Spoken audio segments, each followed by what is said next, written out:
మనం breaking news చూస్తున్నాం. ఆంధ్రప్రదేశ్ ముఖ్యమంత్రి చంద్రబాబుతో డిప్యూటీ సీఎం పవన్ కళ్యాణ్ సమావేశమయ్యారు. రాష్ట్రంలో తాజా రాజకీయ పరిస్థితులపై ఇరువురు చర్చిస్తున్నట్లు తెలుస్తోంది. పవన్ తన ఛాంబర్లో తొలిసారి సమీక్షా సమావేశం నిర్వహించిన అనంతరం సీఎంను కలవడానికి వెళ్లారు.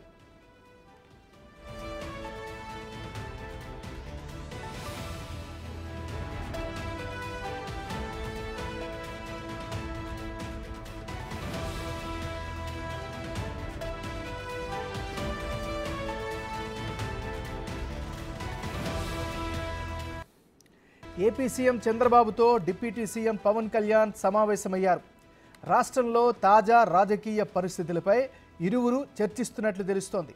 పవన్ తన ఛాంబర్లో తొలిసారి సమీక్షా సమావేశం నిర్వహించిన అనంతరం సీఎంను కలవడానికి వెళ్లారు.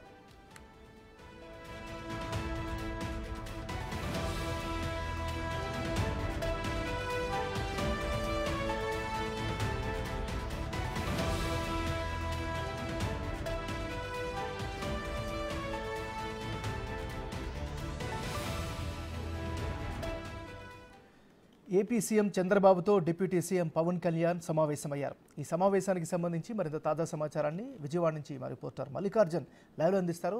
మల్లికార్జున్, చెప్పండి, ఈ భేటీ యొక్క ముఖ్య ఉద్దేశం ఏంటి?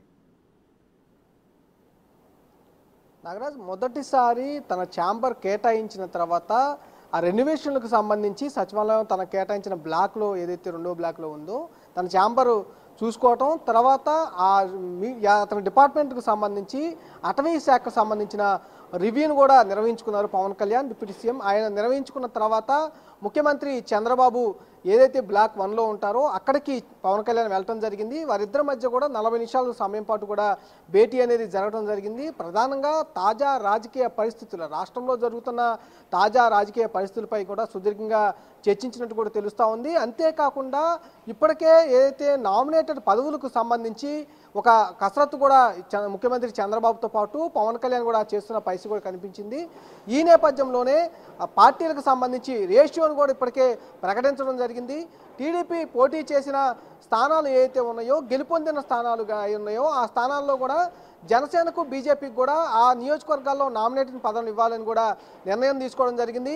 టీడీపీ తరఫున 60% నామినేటెడ్ పదవులు ఆ నియోజకవర్గంలో టీడీపీ దక్కించుకోనుంది. తర్వాత 30% జనసేన దక్కించుకోనుంది.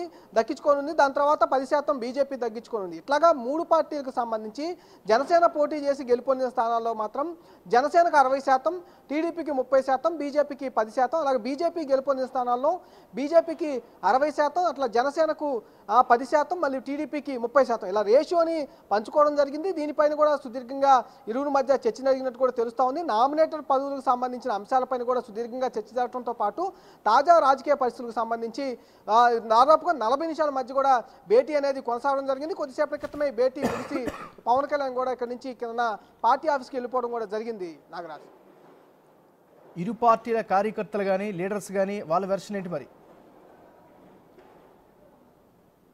పార్టీ నాయకులు కానీ కార్యకర్తలు కానీ ఇటు అందరూ కూడా 3 పార్టీలకు సంబంధించిన నాయకులు కార్యకర్తలు కూడా ఈగర్గా వెయిట్ చేస్తున్న పరిస్థితి కూడా కనిపిస్తూ ఉంది.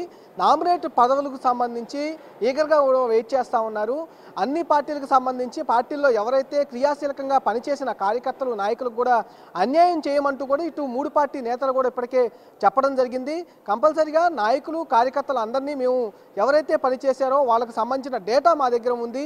ఇప్పటికే వాళ్ళకి సంబంధించిన డేటాతో పాటు వారిపైన నమోదైన కేసుల లిస్టును కూడా పార్టీ ఆఫీసులు తెప్పించుకున్న పని కూడా కనిపిస్తూ ఉంది.